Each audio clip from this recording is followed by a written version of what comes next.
আমরা এখন মসজিদে প্রবেশ করেছি। মসজিদের প্রচুর এরকম ছোট ছোট চারিদিক দিয়ে মসজিদের এরকম সব দিকে ঘর। এখন তার ধ্বংসাবশেষটা রয়েছে।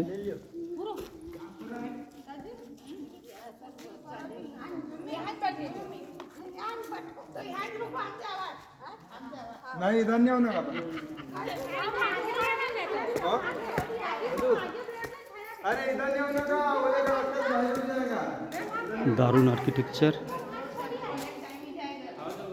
নিখুঁত কাজ, সমস্ত পাথরের পিলার,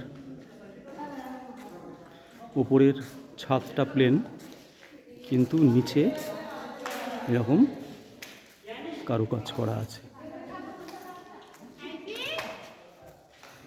এর আগেও আমরা যে জামা মসজিদে গেছিলাম সেখানেও ঠিক এই ধরনেরই কাজ আমরা দেখেছি।